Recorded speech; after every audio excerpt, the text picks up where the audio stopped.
السلام علیکم۔ قانونی ٹی وی چینل کے دوستوں کو منصف اوان کا سلام ہو۔ دوستو، آج جو ویڈیو میں آپ کے ساتھ شیئر کرنے لگا ہوں وہ ہے حافظ سعید صاحب کی گرفتاری۔ مجھے تو کوئی سمجھ نہیں آ رہی کہ یہ گرفتاری جو ہے نا اچانک ہی گرفتاری ہو گئی ہے، نہ کوئی بم دھماکہ ہوا ہے، نہ کوئی قتل و غارت ہوئی ہے، نہ کسی نے گرفتاری کا مطالبہ کیا ہے، اور اچانک یہ گرفتاری کیوں ہوئی ہے، اس کے پیچھے کیا ہے دوستو؟ ذرا آپ بھی سوچو، میں بھی آپ کو کچھ بتاتا ہوں۔ آپ کو پتہ ہے کہ حافظ سعید صاحب ہمیشہ جو ہے انڈیا کے خلاف رہے ہیں اور کشمیریوں کے ساتھ اظہار یکجہتی وہ کرتے رہتے ہیں۔ میں نے ان کی کئی تقریریں میں نے بھی سنی ہیں، پروگرام ہائی کورٹ میں ہوتے ہیں، تو وہ بے ضرر آدمی ہیں، اور وہ ان کا ایک فلسفہ ہے کہ بھئی کشمیر کی آزادی کے لیے میں نے لڑنا ہے اور میں نے سارا کچھ کرنا ہے، اس کا وہ بربلا کہتے ہیں۔ تو پھر یہ اچانک جو ہے یہ نہ کوئی دھماکہ ہوا نہ کچھ ہوا، تو اس کی گرفتاری کیوں ہو گئی؟ دوستو، آپ کو پتہ ہے نا کہ ہمارے پرائم منسٹر یہ 2 دنوں میں کدھر جانے والے ہیں؟ ٹھیک ہے، امریکہ، USA امریکہ جا رہے ہیں۔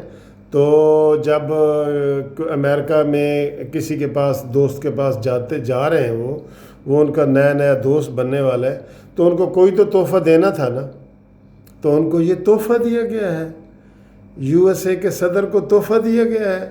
انہوں نے انڈیا کے کہنے پہ USA کے صدر نے پہلے حافظ سعید کا نام لیا تھا کہ یہ دہشت گرد ہے، یہ ان کی تنظیم کے اوپر تو پہلے ہی پابندی لگی ہوئی ہے۔ آپ کو پتہ ہے نا کہ جو ان کی تنظیم ہے حافظ سعید صاحب کی، جو سب سے زیادہ جو ہے ویلفیئر کے کام کرتی رہی ہے، زلزلہ زدگان کے، سیلاب کے اندر، پورے پاکستان میں، بلوچستان میں، سندھ میں، ہر جگہ ان کا کام سب سے نمایاں ہوتا ہے، الخدمت والوں کا۔ تو اس کو گرفتاری جو ہے یہ ٹرمپ کے لیے ایک تحفہ ہے۔ ٹرمپ صاحب، یہ لو تمہارے لیے تحفہ لایا ہوں، اب تم میرے ساتھ ملاقات کرو۔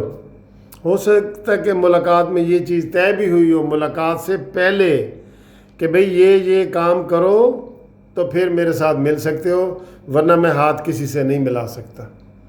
تو دوستو، حافظ سعید صاحب کی قربانی جو گرفتاری ہے نا، وہ بہت دکھ والی ہے۔ اس کے اوپر ہم دکھ کا اظہار ہی کر سکتے ہیں کہ خواہ ایک امریکی صدر کو خوش کرنے کے لیے، اور بلا وجہ کچھ بھی نہیں ہوا، آپ دیکھ لیں کیا ہوا ہے، تو ان کی گرفتاری کر دی گئی ہے۔ ہم اس گرفتاری کی پرزور مذمت کرتے ہیں، اور میں یہ سمجھتا ہوں کہ یہ مسلم امہ کا جو پیغام ہے نا، یہ کمزور پیغام لے کے عمران خان USA جا رہے ہیں۔ مدینہ کی ریاست کا نام لیتے ہیں، اور ایک اسلامی شخصیت کو، جس کا ایک اسلامی شخصیت اسلام کے حوالے سے نام ہے، اس کو گرفتار کرتے ہیں، اس کی گرفتاری کی کوئی وجہ نہیں بتاتے۔ بہت افسوس کی بات ہے، بہت افسوس کی بات ہے۔